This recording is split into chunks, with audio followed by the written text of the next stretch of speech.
Bonsoir, mesdames, messieurs.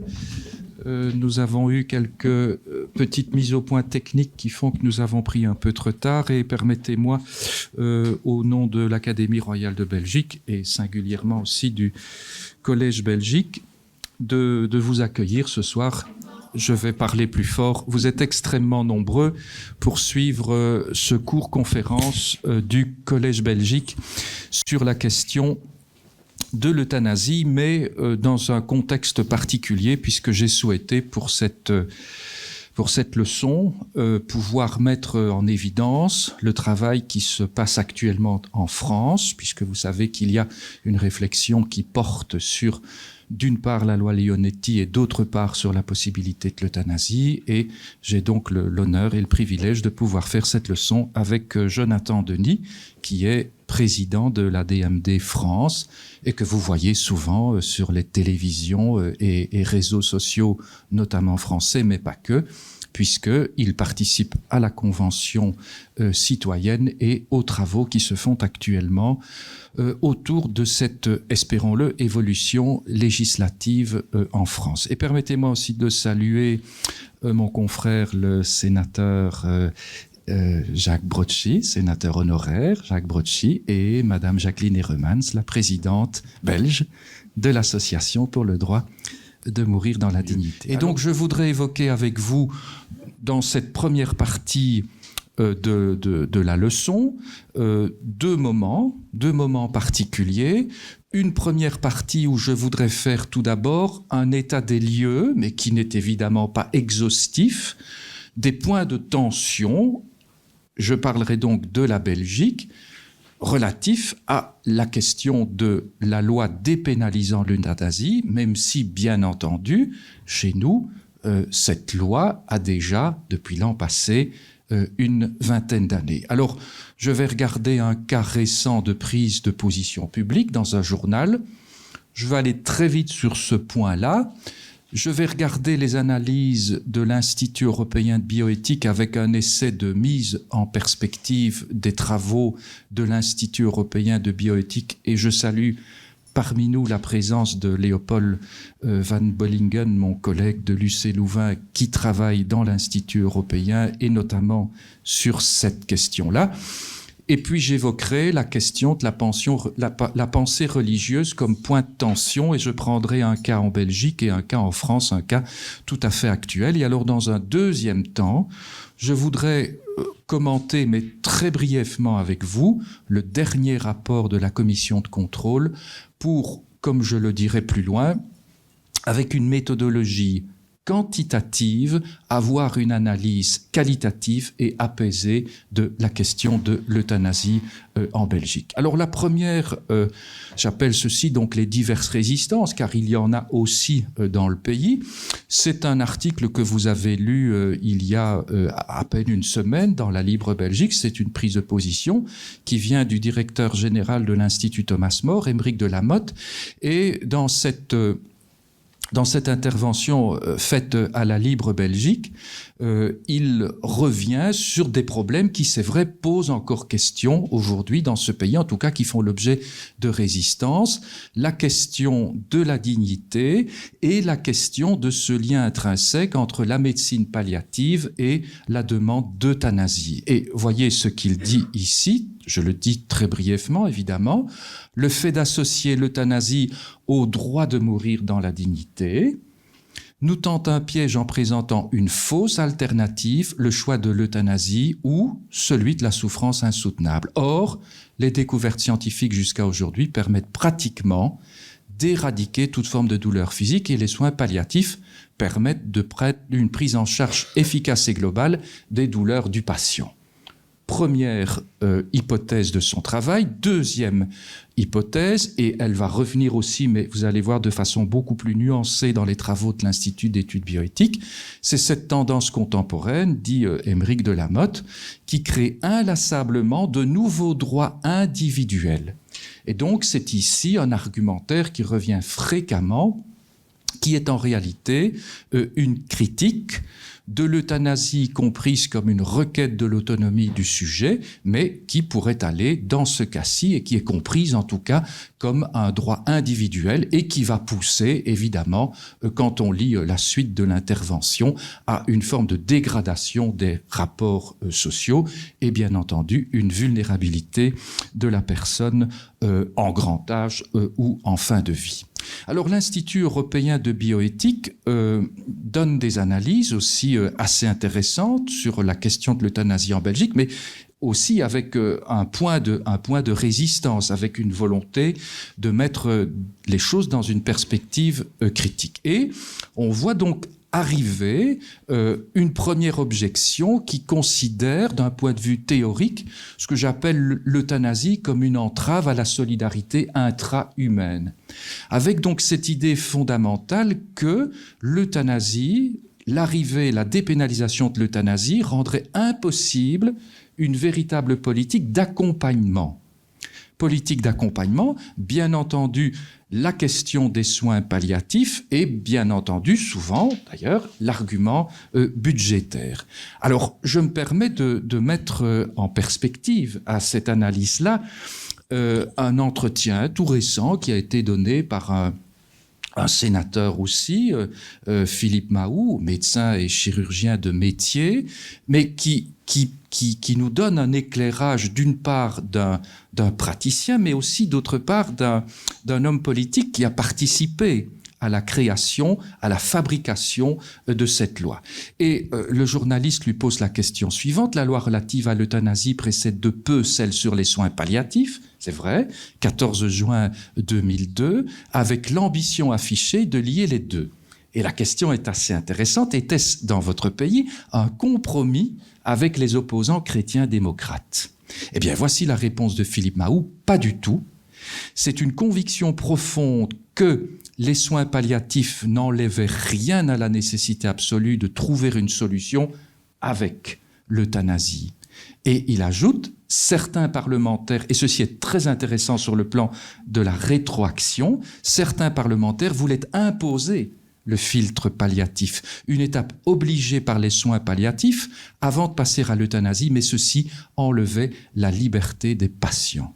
Évidemment, dans la loi se trouve la condition d'avoir tout essayé pour soulager le patient avant d'accéder à sa demande d'euthanasie, et le palliatif peut en faire partie.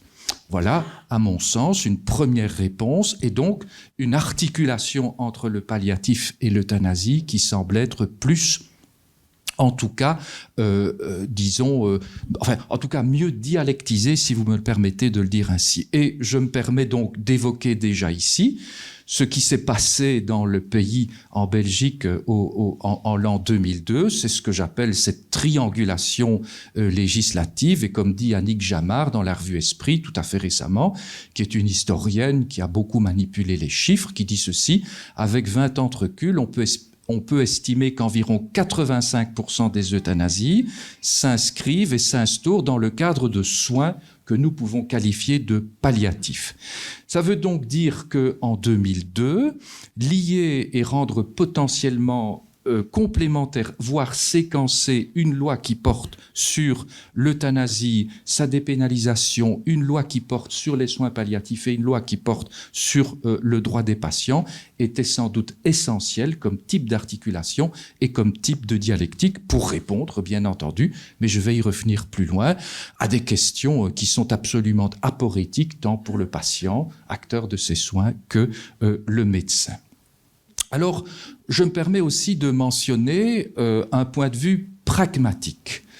Et ceci aussi peut-être pour nous obliger à réfléchir en défantasmant les idées que nous pourrions avoir. Et c'est toujours une réflexion de Philippe Mahou, qui intervient donc sur l'élargissement de la loi en 2014 à la question des mineurs.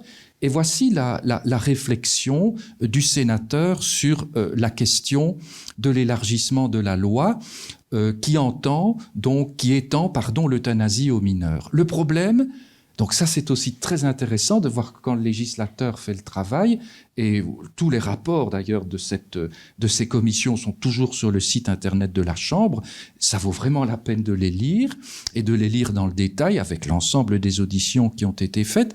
Eh bien, Philippe Mahou dit ceci: le problème avait déjà été abordé dès les débats de 2002. C'est très intéressant. Et il y avait une exception entre 16 et 18 ans, l'émancipation étant de 16 ans en Belgique. Nous n'avions pas trouvé de solution. Et puis, et voilà l'évolution d'une loi en fonction de la vie sociétale, une série de textes ont rendu la parole aux mineurs. C'est vrai. Dans le cadre des tribunaux de la jeunesse, des procédures de divorce. Et donc, le mineur a acquis sur le plan juridique le droit de parler. Dès lors, dit Philippe Mahou, un cheminement s'était fait et nous avons considéré qu'il fallait surmonter le caractère arbitraire de l'âge. Ceci est vraiment très intéressant comme perspective, mais qu'il fallait faire vérifier par des spécialistes la capacité de discernement. Et puis, la suite, nous avons enfin décidé que la maladie psychique isolée ne pouvait pas être considérée comme condition de l'euthanasie des mineurs. Donc, cette mise en perspective par l'homme politique me semble être déjà une première réponse relativement importante. Alors, deuxième question, vous l'aviez déjà vu apparaître sous la forme d'une critique dans l'intervention d'Aymeric de Lamothe, mais c'est la question de l'autonomie. Et ici, donc, je me réfère toujours à une analyse de l'Institut qui dit ceci: l'autonomie de l'individu est abondamment évoquée pour justifier la légitimité de l'accès à l'euthanasie. Or, cette pratique ne concerne pas le seul patient, mais au contraire, elle requiert l'implication de tierces personnes. C'est vrai, on va voir que le législateur, dans l'article 2 de la loi, parle effectivement de la tierce personne. Et donc, parmi celles-ci figure en particulier, continue l'analyse, le médecin mettant fin à la vie du patient, de même que d'autres soignants à qui il est demandé de participer à l'euthanasie. Et donc ici, c'est la question de l'euthanasie qui, par une trop grande focalisation sur la notion d'autonomie ou sur la notion d'individualisation, pour reprendre le langage d'Aymeric de Lamothe, ferait donc penser qu'il y aurait un impact sur le fonctionnement de la société. Cependant, il ne faut pas confondre l'autonomie et l'autarcie. L'autonomie est la libre disposition du sujet de lui-même, et effectivement, la loi sur l'euthanasie est une loi qui prend en compte la question de l'autodétermination du sujet et donc de son autonomie. Et on va le voir avec la question de la pensée religieuse, le refus d'une hétéronomie, c'est-à-dire d'une loi qui viendrait d'une extériorité. Mais évidemment, ce n'est pas l'autarcie. L'autarcie, c'est la pure individualisation du sujet qui ne dépendrait que de lui-même. Et donc, il ne faut pas confondre, me semble-t-il, sur ce point, l'autonomie et l'autarcie. Alors, il y a une question qui revient aussi très fréquemment, c'est la critique de la notion de dignité. Alors, elle revient bien sûr dans la question de la façon dont on comprend la dignité de la personne.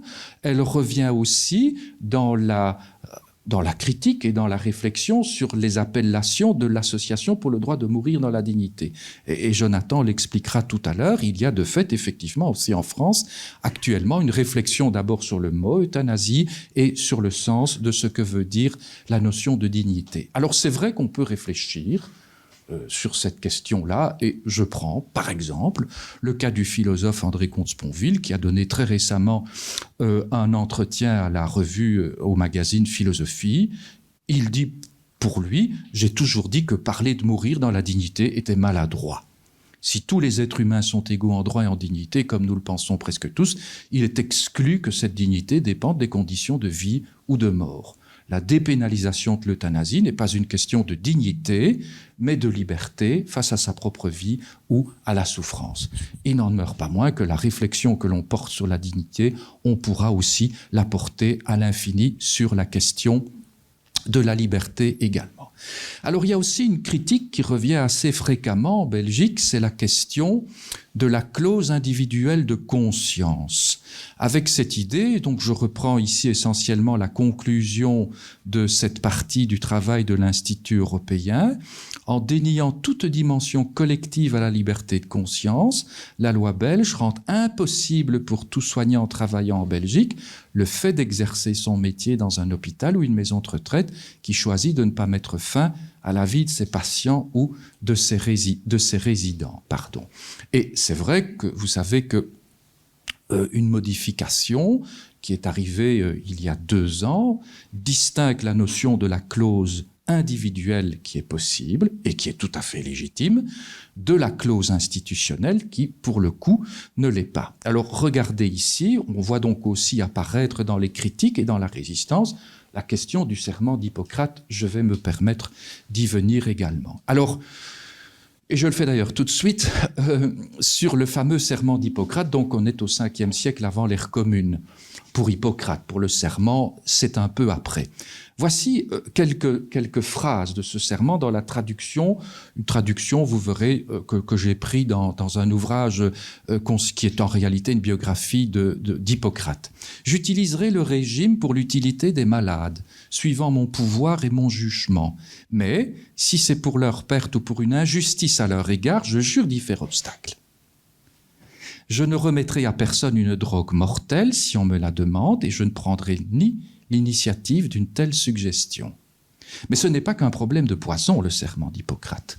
De même, je ne remettrai pas non plus à une femme un pesser abortif. » On ne parle pas du tout de ceci quand on fait une critique à partir du serment d'Hippocrate. Je n'inciserai pas non plus les malades atteints de lithiase, mais je laisserai cela aux hommes spécialistes de cette intervention.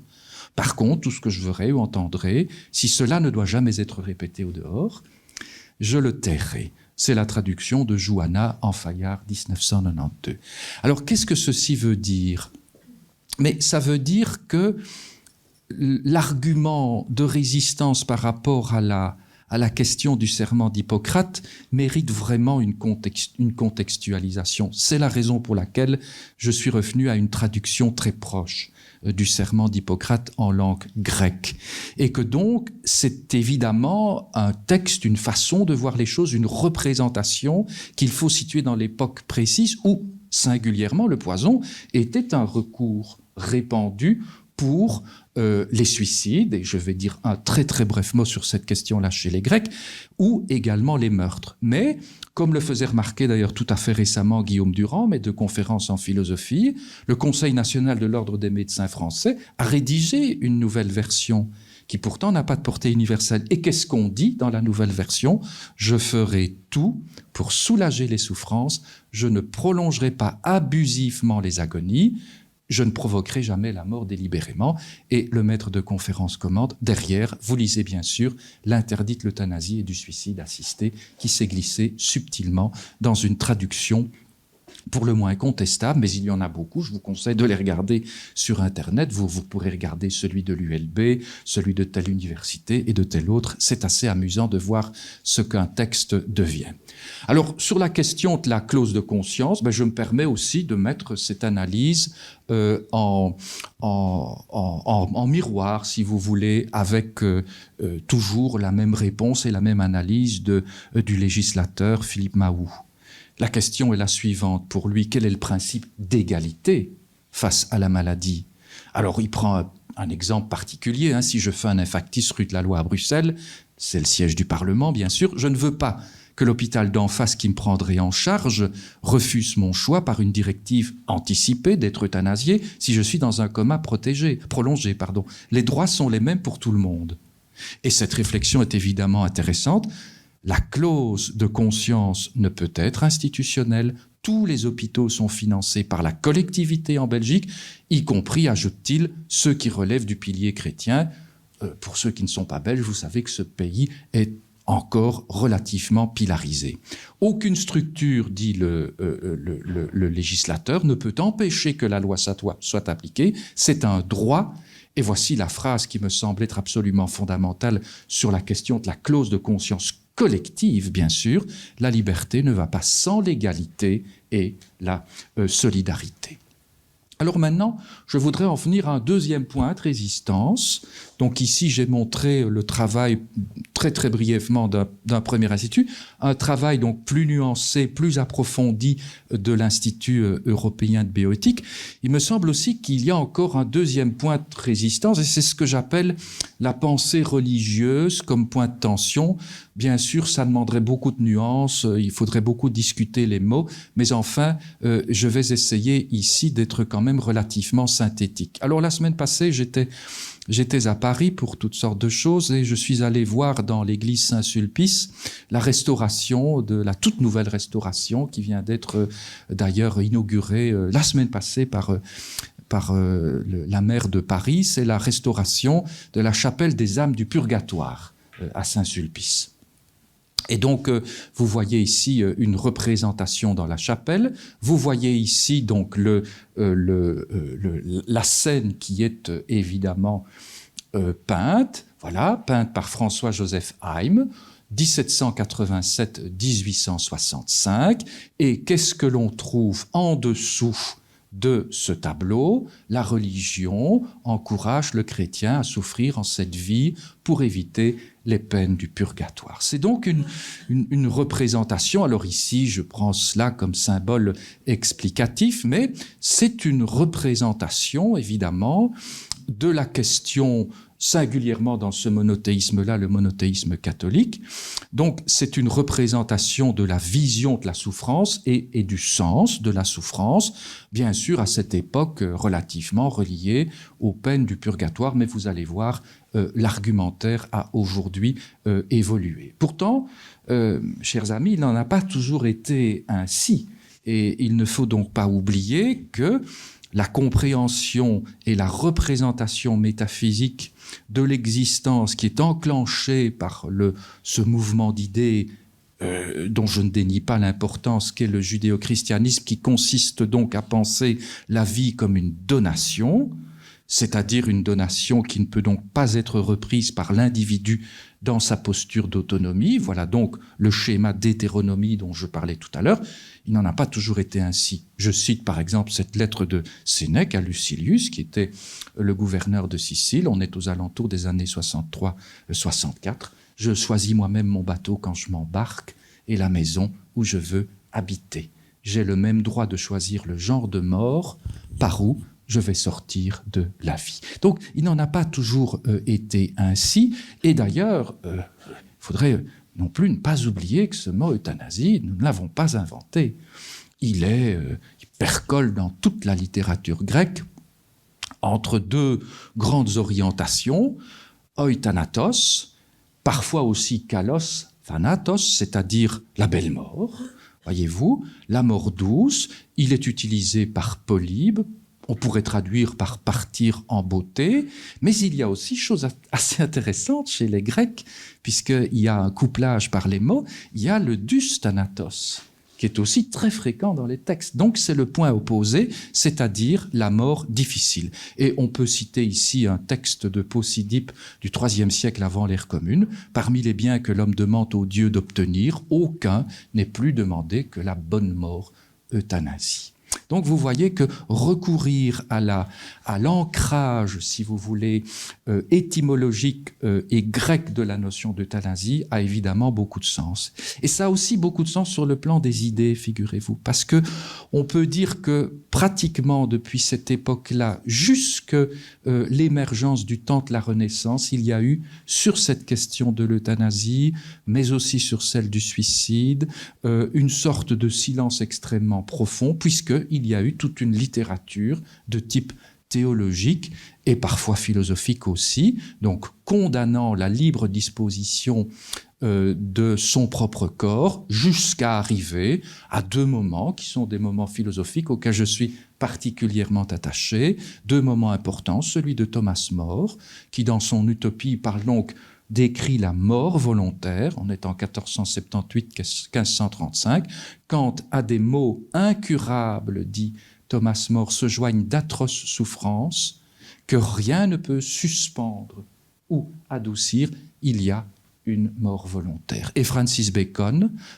très peu de temps après, dans un traité sur le progrès et l'avancement des savoirs, l'office du médecin n'est pas seulement de rétablir la santé, mais il est aussi d'adoucir. Voyez la notion de l'adoucissement qui est directement liée à la question du kalos thanatos, mais aussi d'adoucir les douleurs et souffrances attachées aux maladies, et cela non pas seulement en tant que cet adoucissement de la douleur, considéré comme un symptôme périlleux, contribue et conduit à la convalescence, mais encore afin de procurer aux malades, lorsqu'il n'y a plus d'espérance, une mort douce et paisible, car ce n'est pas là la moindre partie du bonheur que cette euthanasie. Donc, texte très important chez Thomas More et chez Bacon. Alors, aujourd'hui, d'un point de vue de ce que j'appelle donc cette critique ou cette résistance ou ce point de tension de la pensée religieuse,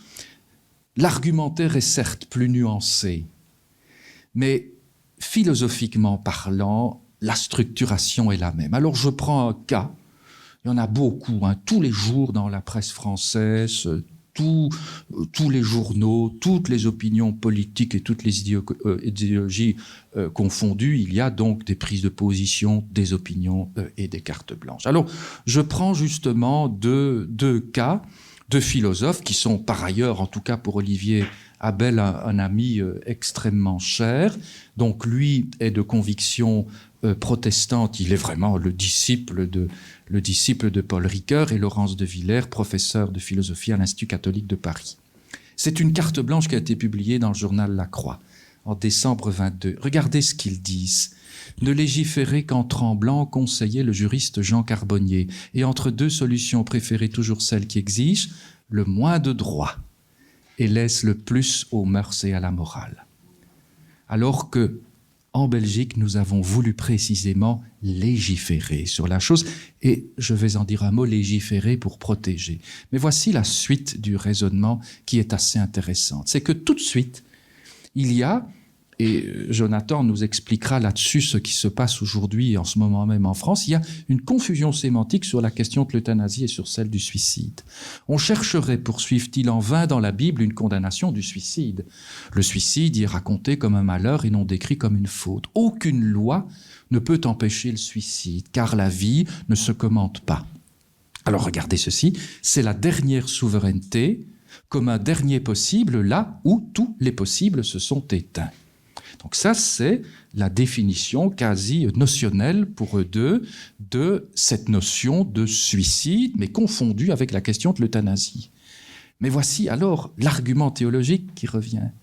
Bien sûr dans une métaphysique, mais l'argument est théologique. Comme le soulignait Emmanuel Levinas, donc philosophe évidemment extrêmement important, la mort n'est pas pour moi impossible. C'est juste quelque chose qui nous arrive et où nous sommes passifs. Ça veut donc dire que le concept d'une vie qui est donnée par un principe transcendant, une figure divine, etc., ici devient en fait le concept de la passivité. Et dans la mesure où c'est juste quelque chose qui nous arrive et où nous sommes passifs, ce qui est terrible et malheureux, ajoute-t-il dans la demande d'euthanasie, comme dans le suicide, voyez, comme dans le suicide, c'est cette manière de tuer l'autre en soi, de tuer le temps, de tuer celui qu'il va m'advenir d'être, une manière de ne pas aimer soi-même comme un autre, comme n'importe lequel de mes prochains. C'est assez terrible comme réflexion et comme conceptualisation. Donc, qu'est-ce que nous avons ici ? Nous avons la réitération moderne, sans aucun doute, du commandement divin qui devient « tu ne tueras pas le mourant ». Voyez-vous, car quand on lit bien, il n'y a de la mort aucune maîtrise possible dans quoi que ce soit. La mort n'arrive plus, de plus en plus souvent, c'est nous qui décidons du moment où nous cessons le soin, mais là, justement, est le tragique, le mourant est entre nos mains et dépend de ce que nous ferons de lui. Donc, quelle que soit évidemment la posture que l'on prend, on se rend compte inévitablement qu'il y a des résistances qui restent donc à la fois, prise dans une question de type plutôt philosophique ou dans une question de type plutôt théologique. Alors, dans la deuxième partie, je vais aller plus vite et c'est pour essayer déjà donc d'ouvrir le chemin des acquis du travail législatif et puis d'une pratique de 20 ans de dépénalisation en Belgique. Comme je vous le disais tout à l'heure, c'est donc d'avoir une méthodologie quantitative pour parvenir à une analyse plus qualitative. Et donc, je vais me baser sur une lecture rapide, bien sûr, du 10e rapport de la Commission fédérale de contrôle et d'évaluation de l'euthanasie, qui a été donc parfaitement approuvé par cette commission dans sa séance plénière du 11 octobre 22. Et ceci permet en fait d'abord de dire aussi que ce rapport est sans doute extrêmement important parce que il chiffre le nombre des euthanasies et singulièrement dans cette année que nous avons connue, l'année 2020, qui a été donc l'année de la pandémie. Et vous voyez les chiffres, 2657 en 19, une baisse 2445 et 2700 en 2021. Le nombre d'euthanasies semble avoir retrouvé son chiffre normal, son cours normal de chiffrage. Alors, à quoi faut-il être attentif dans les quelques diacs qui vont suivre ? Mais tout d'abord, elles vont nous montrer qu'en réalité, contrairement à ce qu'on dit, les conditions de la pratique de l'acte sont extrêmement strictes et la procédure est contraignante. Et elle est faite, justement, contrairement à l'argument d'Olivier Abel, elle est faite pour protéger les parties et les deux parties de l'acte. Alors, bien entendu, oui, l'euthanasie, c'est un acte tragique et c'est un acte engageant. D'ailleurs, en Belgique, l'Ordre des médecins, qui fait un ensemble de notifications, note que l'euthanasie est susceptible de faire subir aux proches du patient des dommages et que donc il encourage évidemment au dialogue et à la rencontre avec les patients.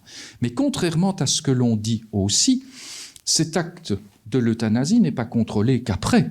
Il est contrôlé avant, il est contrôlé pendant et il est contrôlé après. Et en définitive, la loi, me semble-t-il, en tout cas, porte vraiment en son sein cette volonté de s'assurer de la volonté du patient, de sa capacité de discernement et bien entendu de la pertinence de son choix au regard de son état de santé. Et tout ceci est une longue procédure, tout ceci est un long dialogue. J'aime beaucoup cette phrase du docteur François Damas, l'auteur du film que vous avez sans doute vu sur 10 patients. Alors on pourrait peut-être relativiser un peu le chiffre, se posant la question de l'euthanasie, un seul va réellement au bout. Ceci pour dire qu'il y a du dialogique dans cette procédure. Alors bien sûr, c'est une loi, vous l'avez déjà vu, qui a évolué, qui est équilibrée, mais qui pourra encore évoluer. On pourra discuter tout à l'heure de la nécessité d'ouvrir certains chantiers pour que cette loi puisse encore évoluer.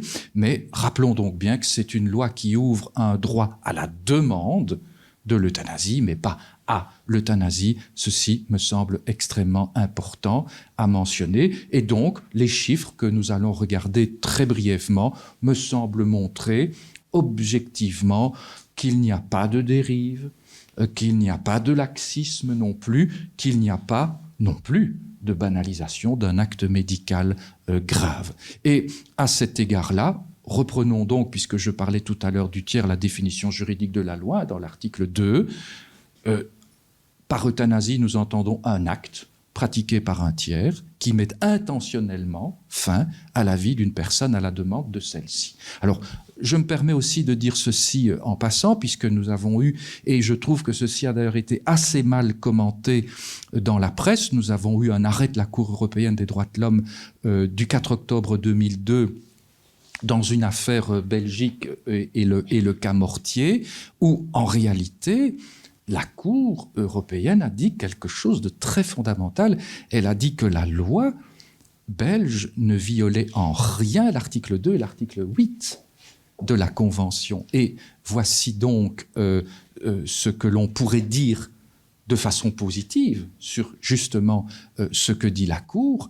Elle s'est pour la première fois prononcée sur la conformité au droit à la vie d'une législation. c'est-à-dire la nôtre, qui permet l'euthanasie. Elle a confirmé effectivement une jurisprudence antérieure et elle a donc procédé à un examen détaillé de notre législation et de notre pratique pour vérifier si l'État belge avait respecté son obligation de protéger la vie des personnes. Donc, ceci est évidemment très important parce que on a porté surtout le regard sur l'arrêt de la Cour européenne sur la question du fonctionnement de la commission de contrôle et d'euthanasie. Et ça, comme nous en avons un membre parmi nous ce soir, elle pourra nous expliquer ce qui a été pointé de très anecdotique, et j'ai envie de dire. Mais donc, sur le fond, la Cour européenne reconnaît notre législation. Alors, regardons, si vous le voulez bien, les chiffres, quelques chiffres importants, quelques tableaux de ce rapport. Voici le nombre des euthanasies pratiquées et leur répartition linguistique. Et voici également la question de la pyramide des âges. Donc, vous voyez ici le point fondamental, 70, 79, 28,2%, 80, 89, 28,3%. Ça veut donc dire que l'euthanasie chez les patients de moins de 40 ans est très peu fréquente. Ça veut dire également que les tranches d'âge où il y a la demande de l'acte, c'est 60, 70 et 80. C'est aussi un graphique qui nous montre que le groupe le plus important reste effectivement les patients âgés de plus de 80 ans. Mais attention, ce chiffre correspond aussi au taux élevé de décès dans cette tranche d'âge, puisqu'il faut toujours confronter ces statistiques avec les sources pour la Belgique dans son entièreté. Alors il y a aussi une question assez intéressante, c'est une loi dans un État fédéral comme le nôtre, avec des communautés linguistiques et des communautés culturelles. Je vais beaucoup plus vite là-dessus, mais vous aurez donc remarqué que pour ce dernier rapport, 74,7% des documents sont en irlandais, 25,3% sont en français. Je vais peut-être aller plus vite sur cette question-là, mais elle est assez intéressante parce que quand on rentre dans la question de la temporalité, on voit que tout ne correspond pas effectivement entre le côté néerlandais et le côté du pays. Mais en tout cas, ce qui est clair, c'est que sur ce point-là, nous aurons besoin sans doute d'avoir une étude beaucoup plus raisonnée. Alors, chose aussi intéressante, où se pratique l'euthanasie, eh bien, vous le voyez, 54,3% au domicile.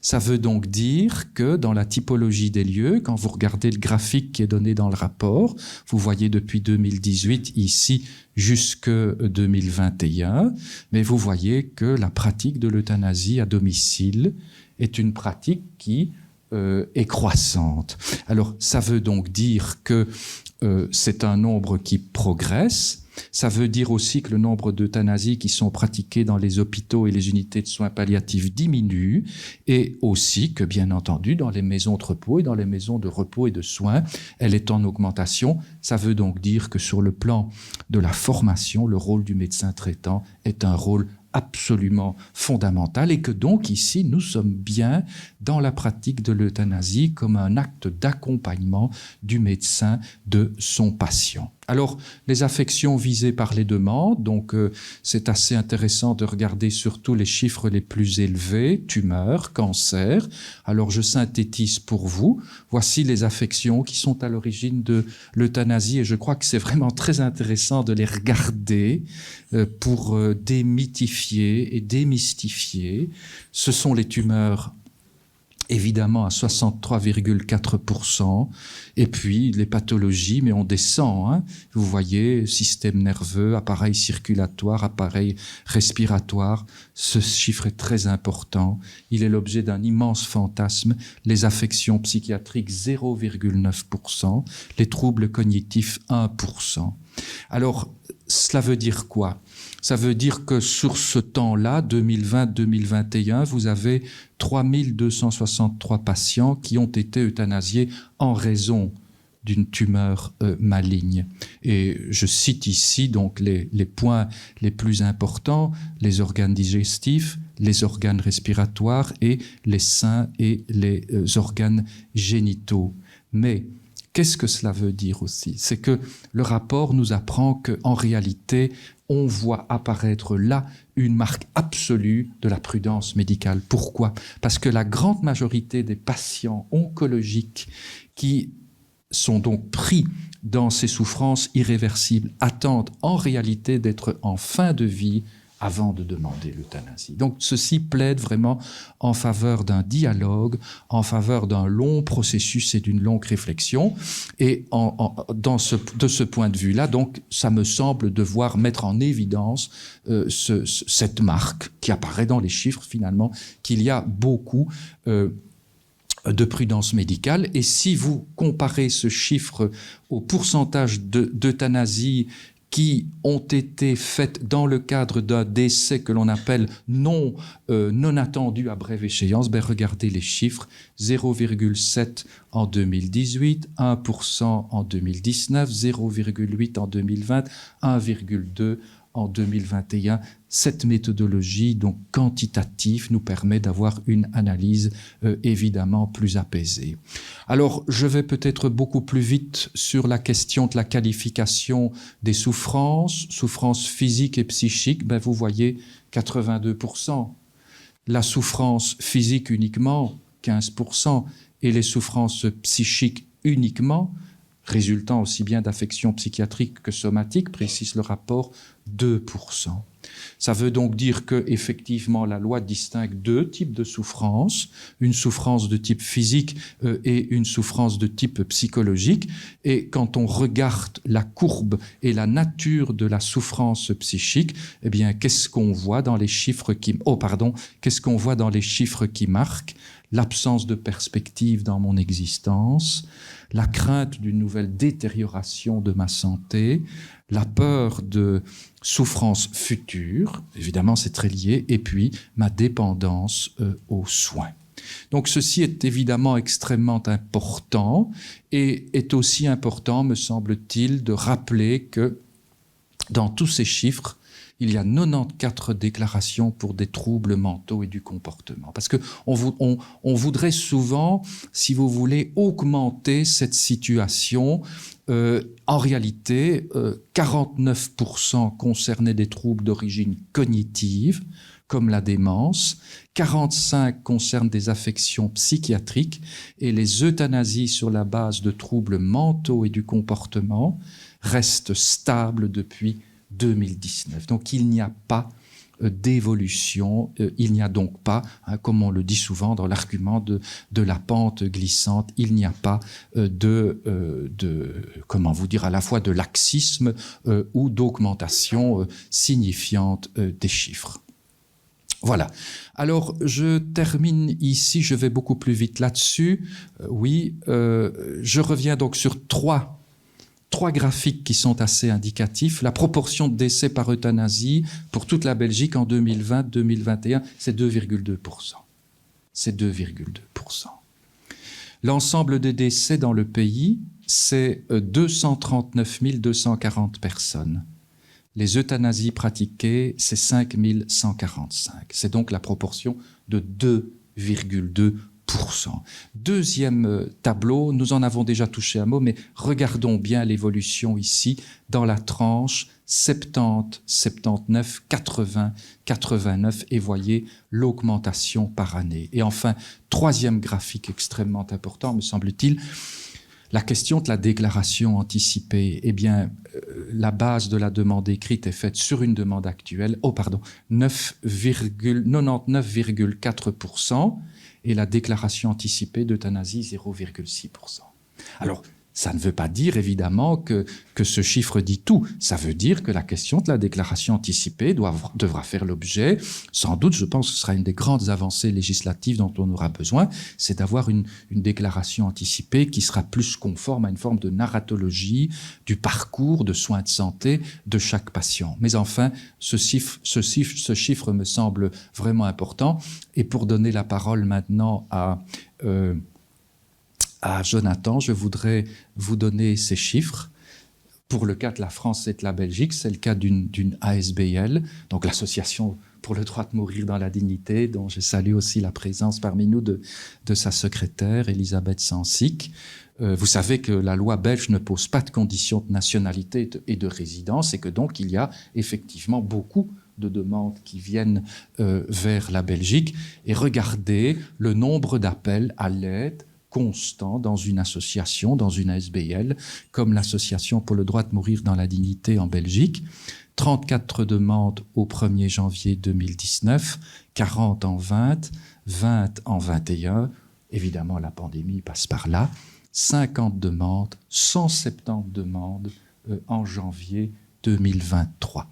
Eh bien, je pense que si le regard porté sur les chiffres permet d'avoir une vision apaisée, une vision plus objective et qui permet donc de démythifier, de démystifier et sans aucun doute aussi, me semble-t-il, de pouvoir répondre aux premiers arguments de la résistance, un chiffre comme celui-là, pour une ASBL comme l'ADMD Belgique, avec 170 demandes téléphoniques à la fin du mois de janvier 2023, plaide vraiment donc en faveur, me semble-t-il, de la nécessité pour la France, la République française, de prendre en main, comme nous l'avons fait, et je pense que ce petit parcours, je l'espère, vous aura montré comment les choses se sont aussi passées, parfois d'un point de vue très pragmatique, mais donc de prendre en main sa destinée. Et je donne donc tout de suite la parole pour la suite de la leçon à Jonathan, et en le remerciant par avance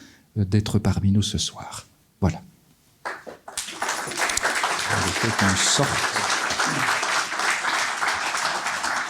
Merci beaucoup Jean et bonsoir à toutes et à tous. Ça me fait très plaisir d'être dans ce beau pays qui est pour moi la Belgique, mais dans ce pays qui, d'où je viens, la France, quand on parle du sujet de la fin de vie, est un dangereux pays où on autorise tout et n'importe quoi et dont surtout il ne faut pas s'inspirer puisque notre loi française est parfaite. C'est pour ça que nous la discutons chaque année avec les mêmes sans réussir à avancer.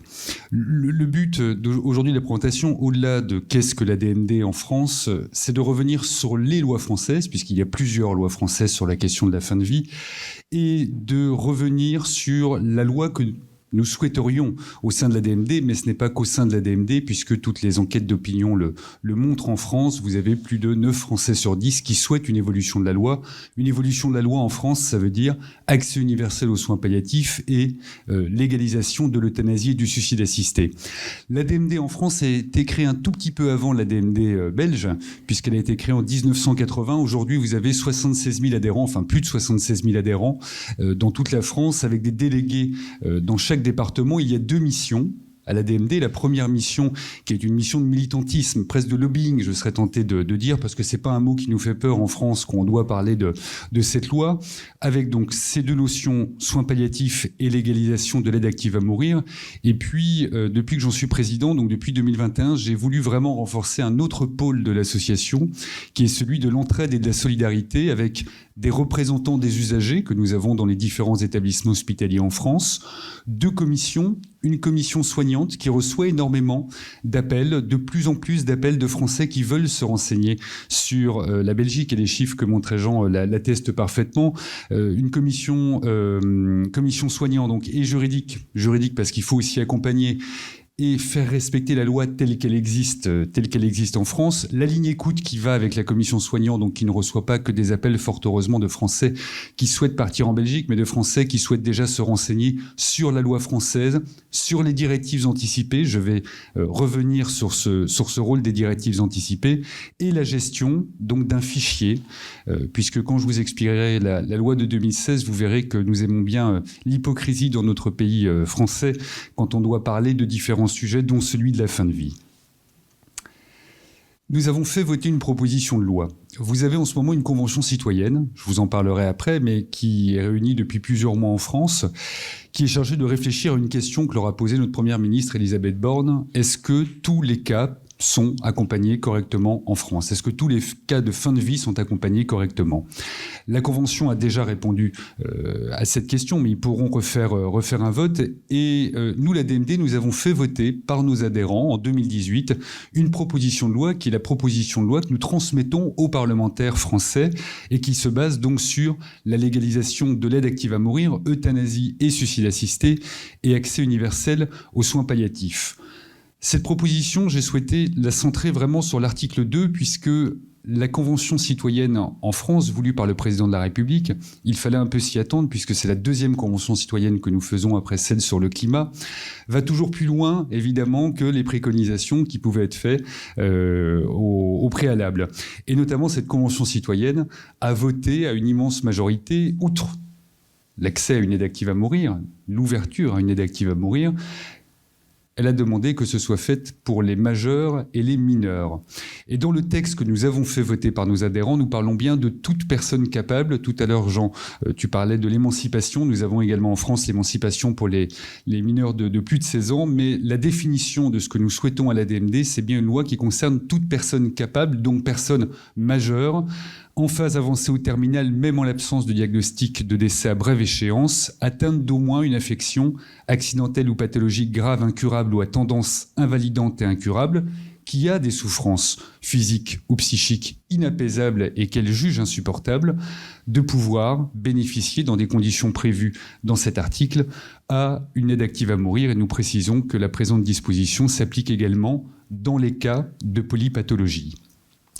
Alors, l'historique des lois en France. Il y a une première loi importante, c'est la loi de 1999, qui est la loi portant sur les soins palliatifs, un accès universel aux soins palliatifs. Nous sommes en 2023 en France, il n'y a toujours pas cet accès universel. Pourtant, depuis 1999, nous avons fait 5 plans nationaux.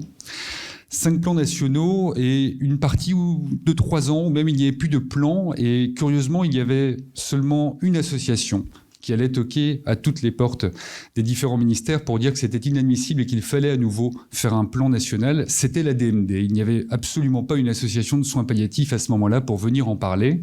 Et dans le dernier plan national que nous avons fait, nous y consacrons 171 millions d'euros. Sur ces 171 millions d'euros, il y a une partie pour la formation et puis il y a un engagement qui est d'une unité de soins palliatifs dans chaque département en France, pour que vous puissiez faire un parallèle. Quand la France votait ce plan national, l'Autriche légalisait le suicide assisté et votait un plan national également de soins palliatifs. Nous, ça revient à 2,50 € par habitant. L'Autriche, ça revenait à 12 € par habitant. Donc on a encore beaucoup à faire en France sur les soins palliatifs et sur l'infusion surtout de la culture palliative. Vous avez ensuite une loi. Alors nous a fallu plusieurs temps pour faire les lois. Vous, en Belgique, vous avez eu l'intelligence de, en une année, réussir à faire ces 3 lois. Mais nous, on prend beaucoup plus de temps là-dessus. Donc, quelques années plus tard, 2002, la loi Kouchner sur les droits des malades, le droit de consentir ou de refuser un traitement, le droit de désigner une personne de confiance si nous n'étions plus en capacité d'exprimer notre volonté, et le droit d'être informé sur son état de santé et d'accéder à son dossier médical.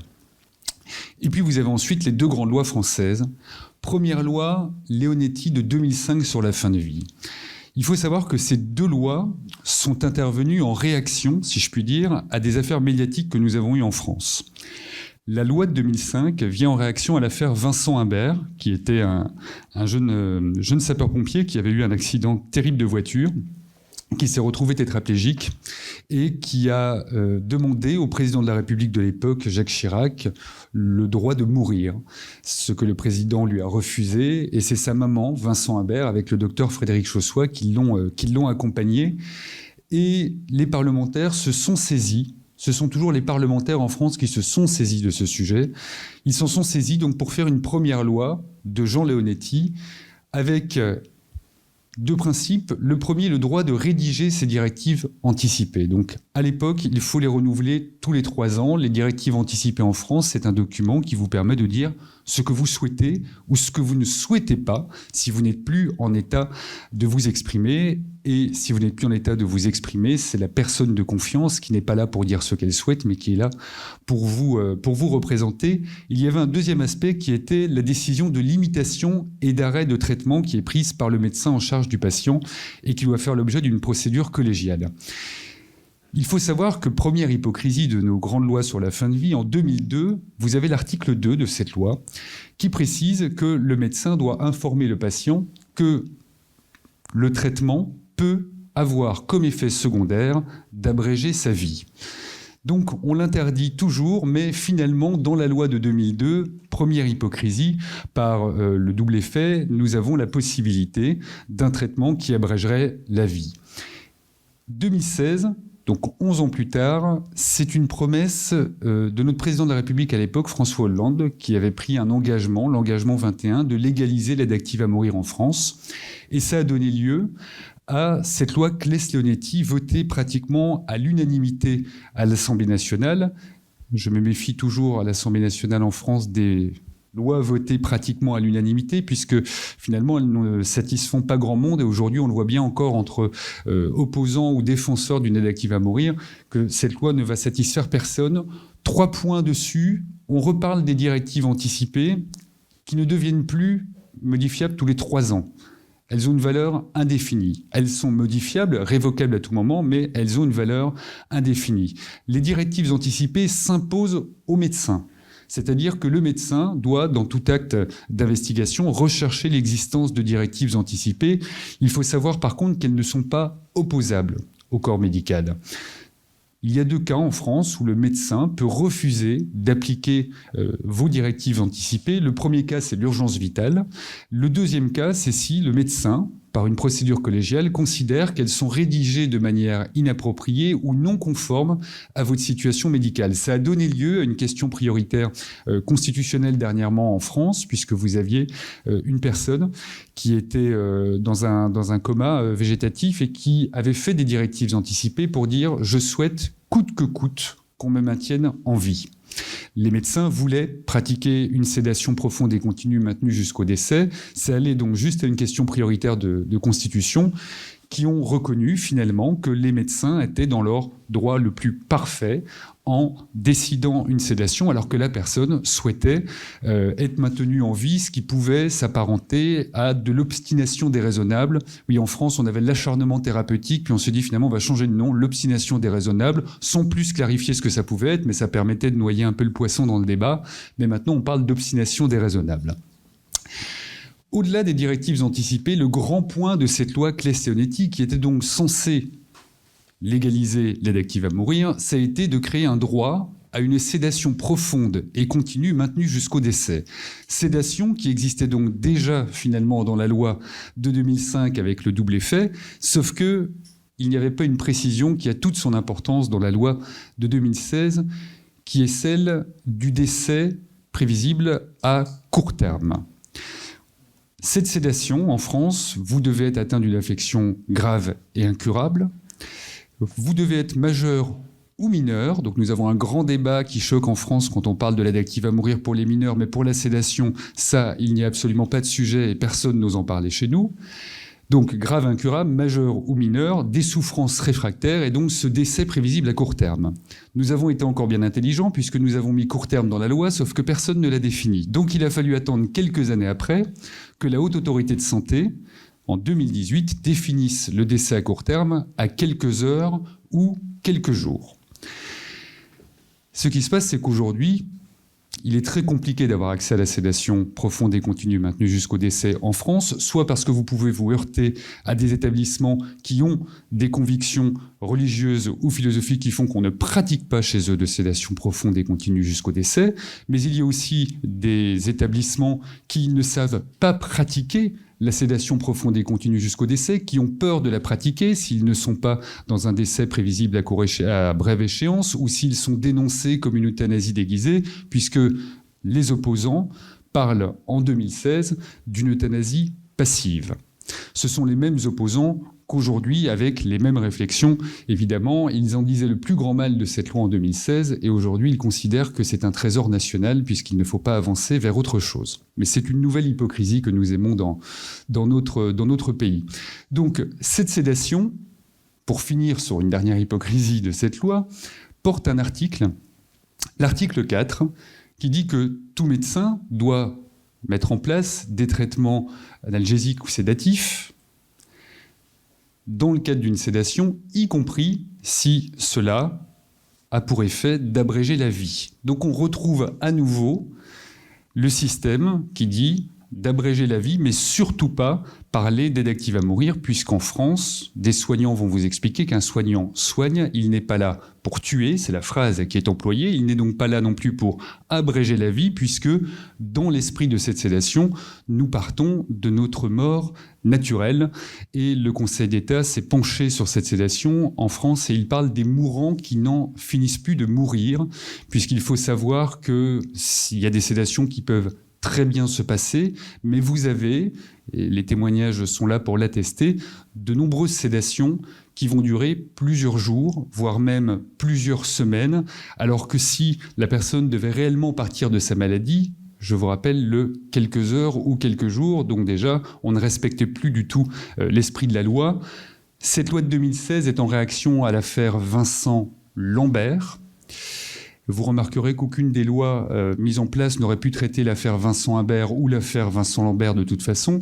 Et quand je parle de sédation pour Vincent Lambert, il faut quand même se rappeler que la première sédation de Vincent Lambert a duré 31 jours avant que la justice ordonne qu'on reprenne les traitements. La sédation, pour être très clair en France, on va altérer votre conscience, c'est ce que certains appellent l'endormissement dans notre pays. On va altérer votre conscience et on va arrêter tous les traitements, y compris l'hydratation artificielle, y compris l'alimentation artificielle. Alors on sait que ça peut avoir des conséquences de les conserver néfastes aussi pour les patients. Alors évidemment, des soins de confort continuent à être prodigués, et puis la médecine se retire. Donc voilà, on va attendre tout simplement que vous partiez, généralement quand même pas de votre maladie comme en attestent les durées des sédations, mais très souvent d'une insuffisance rénale sévère qu'on va vous créer, alors que ce n'était pas du tout l'esprit de la loi. Dernière chose sur les directives anticipées dans la loi de 2005, il faut savoir que l'article 8 demandait la création d'un fichier national des directives anticipées. La bonne nouvelle pour la France, c'est que l'ADMD gère gratuitement ce fichier national des directives anticipées depuis plusieurs années. La mauvaise nouvelle, c'est qu'il serait temps peut-être de mettre en application le décret seulement quelques années après, pour enfin créer ce fichier national. En France, on estime qu'environ 7% des Français ont rédigé des directives anticipées, ce qui est bien évidemment trop peu. Et la seule association qui fait le travail sur les directives anticipées, c'est à nouveau l'ADMD. C'est pas pour nous mettre en valeur, mais chaque année, nous faisons un tour de France pour expliquer les droits des patients, les lois Leonetti et Claes-Leonetti, et ce que sont les directives anticipées. Alors, je ne vais pas vous apprendre, à vous en Belgique, qu'est-ce que l'aide active à mourir, mais les SEI que je vous présente ne viennent pas de l'ADMD, c'est pour ça que je voulais vous les présenter, mais du Centre national des soins palliatifs et de la fin de vie, organisme reconnu en France, qui n'est pas la Société française d'accompagnement des soins palliatifs, mais ce centre national met fin à tous les mensonges finalement qu'on peut entendre en France sur la Belgique et permet de clarifier quand même les lois. Donc, on précise bien la différence entre euthanasie et suicide assisté, mais ça, je ne vais pas y revenir. On précise bien que l'aide active à mourir, eh bien, à la demande d'une personne lorsqu'elle est atteinte d'une maladie grave et incurable en phase avancée ou terminale, les 7 pays qui ont dépénalisé l'euthanasie et le suicide assisté, ceux qui ont permis de dépénaliser le suicide assisté. Il faut savoir qu'en France, au-delà de la Convention citoyenne, vous avez une ministre, Agnès Firmin-Lebaudot, qui fait un tour de tous ces pays pour voir les différents modèles. Elle était dernièrement en Belgique, elle sera prochainement dans l'Oregon, mais voir comment tous les pays ont pu avancer sur cette question. Et on rappelle bien que pour avoir accès à l'aide active à mourir, dans tous les pays qui l'ont dépénalisée, une personne est éligible à l'aide active à mourir si elle en fait la demande volontaire, à 18 ans ou plus, sauf pour le cas de 3 pays finalement, Belgique, Pays-Bas, puis un petit peu la France, parce que finalement, notre sédation pourrait être une aide active à mourir, et vu qu'elle est ouverte aux mineurs, on pourrait très bien considérer qu'il n'y a pas besoin d'avoir 18 ans, est en capacité de prendre une décision pour elle-même vis-à-vis de l'aide active à mourir, est consciente au moment de la demande, est atteinte d'une maladie grave et incurable, et fait état de souffrances insupportables qui ne peuvent être apaisées. Le seuil du dessus parle finalement de la clause de conscience.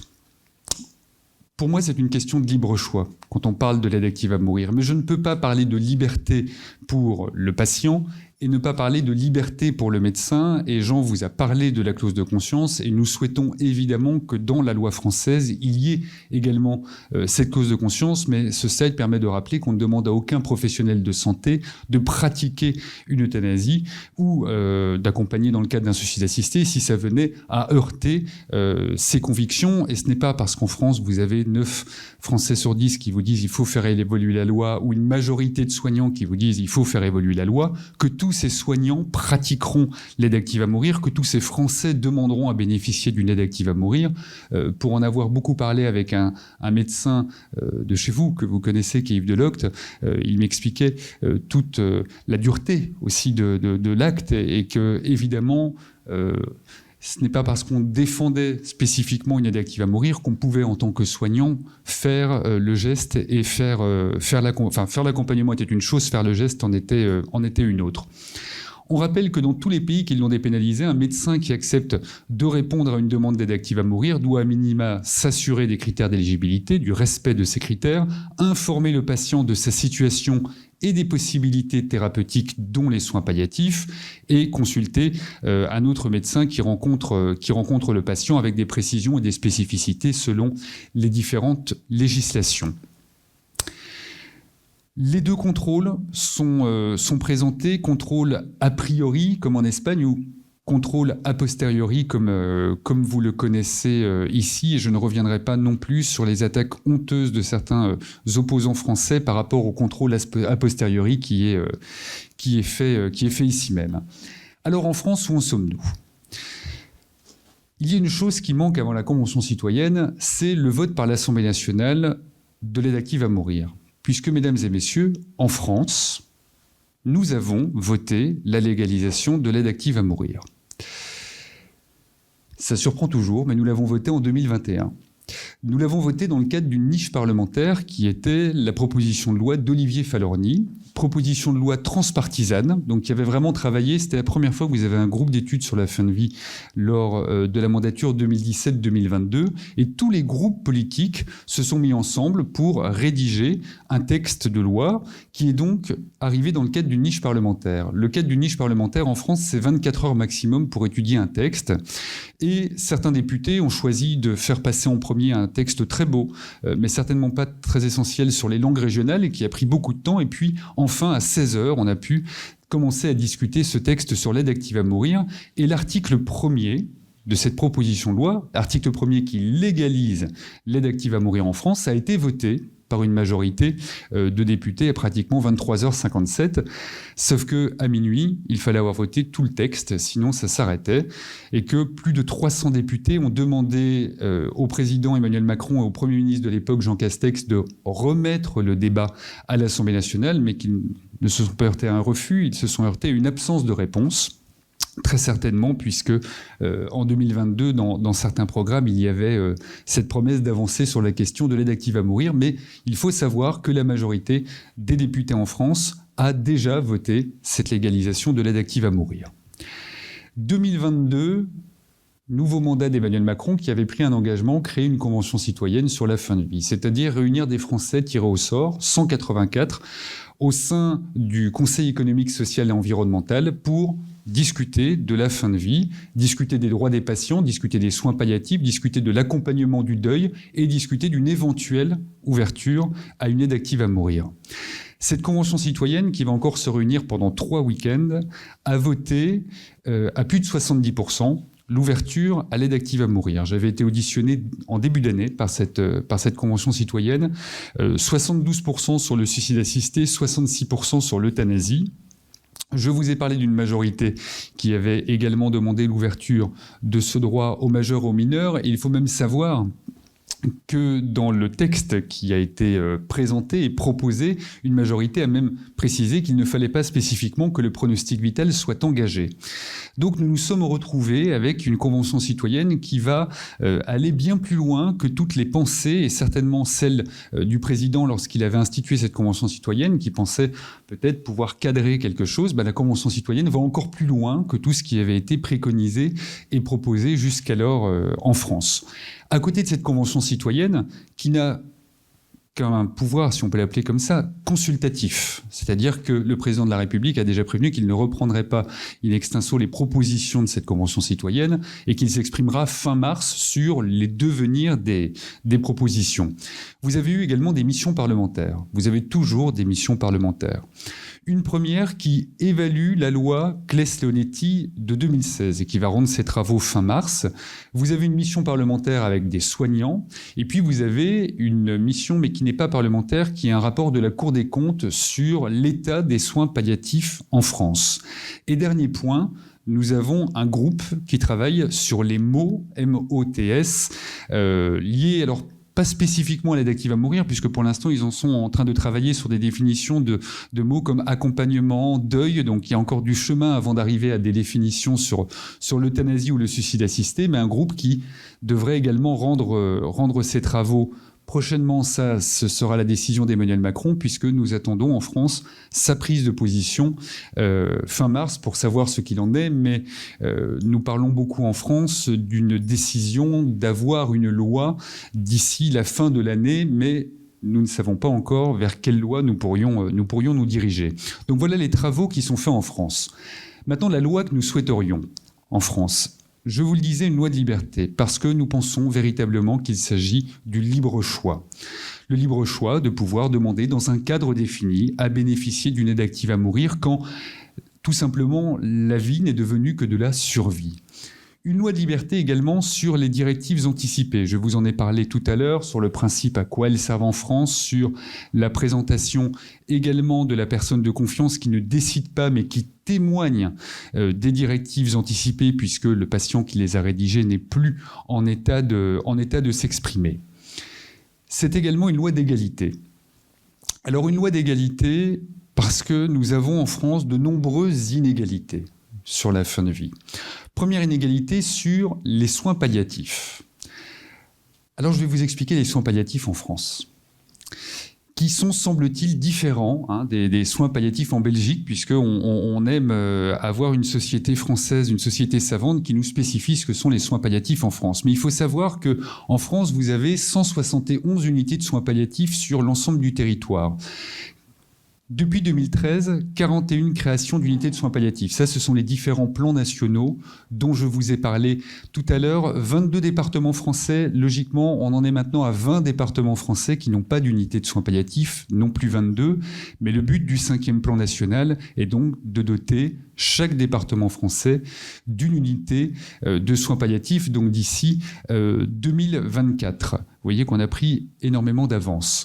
Nous avons donc 2000 lits d'unités de soins palliatifs en France, puisque en France, nous faisons une différence entre les lits de soins palliatifs hospitaliers dans des unités de soins palliatifs et des lignes budgétaires qui sont des lits identifiés de soins palliatifs, donc pas spécifiquement dédiés aux soins palliatifs, mais qui peuvent servir dans le cadre de soins palliatifs.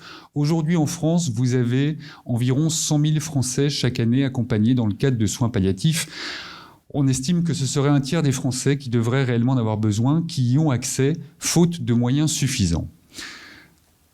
Sauf que si nous ne réfléchissons en France que par des dotations de lits de soins palliatifs ou par des unités de soins palliatifs dans des départements, nous oublions l'infusion de la culture palliative, notamment la formation auprès, par exemple, des médecins généralistes. Et ça, c'est un grand défi que nous allons avoir, défi qui est déjà porté par des équipes mobiles de soins palliatifs. Un petit mot simplement sur les 20 départements français qui n'ont pas d'unité de soins palliatifs. Il est faux dans le débat en France de dire que nous n'avons pas d'accès aux soins palliatifs dans notre pays quand ces 20 départements n'ont pas d'unité. Il faut savoir que dans ces 20 départements, vous avez généralement plus de lits identifiés de soins palliatifs que dans les départements qui sont dotés d'unités. Donc, En réalité, en France, il y a un accès, un maillage territorial sur les soins palliatifs qui existe. Simplement, il est réparti de façon totalement inégalitaire. Au-delà de l'inégalité sur les soins palliatifs, vous avez une inégalité qui va vous concerner.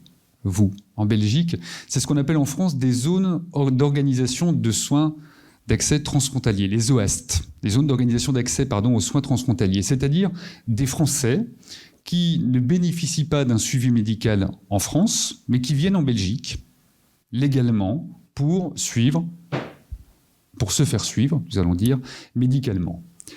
C'est-à-dire que la France rembourse légalement des soins préparatoires à des aides actives à mourir faites en Belgique à nos citoyens français. Donc nous aimons cette hypocrisie de dire finalement, allez en Belgique, on va prendre en charge évidemment financièrement les demandes, mais surtout on ne la veut pas chez nous. Inégalité parce que ça ne concerne pas tous les Français. Il faut habiter dans des zones transfrontalières avec la Belgique. Donc légalement en France, vous avez une partie des Français qui peuvent avoir accès à une aide active à mourir chez vous. L'autre partie est remboursée. Enfin, vous me direz, rembourser l'euthanasie, ils s'en ficheraient un petit peu, mais rembourser les soins préparatoires à une euthanasie. Et l'autre partie des Français, absolument pas, doit évidemment pouvoir faire avec les propres moyens du bord. Ça, c'est notre première inégalité territoriale, en plus des soins palliatifs. Nous avons également l'inégalité financière, puisque nous autorisons les Français, s'ils en ont les moyens, à pouvoir, et la possibilité physique, à pouvoir partir en Suisse. Depuis peu, en Belgique, il y a la possibilité de déclarer le lieu de résidence, mais on voit bien le nombre de Français qui peuvent venir se renseigner, qui peuvent rencontrer les différents médecins, qui peuvent aller au bout de leurs demandes. Nous ne pouvons plus tolérer dans notre pays de devoir dire simplement « allez en Belgique ou allez en Suisse si vous en avez la possibilité, et qu'on ne vous accompagne surtout pas dans notre pays ». Donc, inégalité financière avec la Suisse, inégalité territoriale avec ces zones d'organisation d'accès aux soins transfrontaliers. Des inégalités, vous en auriez des multiples. L'inégalité d'accès à la sédation profonde et continue maintenue jusqu'au décès. Je vous le disais, mais vous avez réellement des unités en France qui ne pratiquent pas la sédation parce que ça heurte leurs convictions. Rappel, en France, il n'y a pas de clause de conscience dans la loi de 2016. Vous avez des unités de soins palliatifs qui vont pratiquer cette sédation vraiment dans les quelques heures avant le décès pour ne pas avoir à être accusés par d'autres de ne pas respecter la loi. À l'inverse, et je le vois moi toutes les semaines en me déplaçant dans les différents départements français, vous avez des unités de soins palliatifs qui vont pratiquer des sédations à 3 semaines du pronostic vital, ce qui n'était absolument pas dans l'esprit de la loi.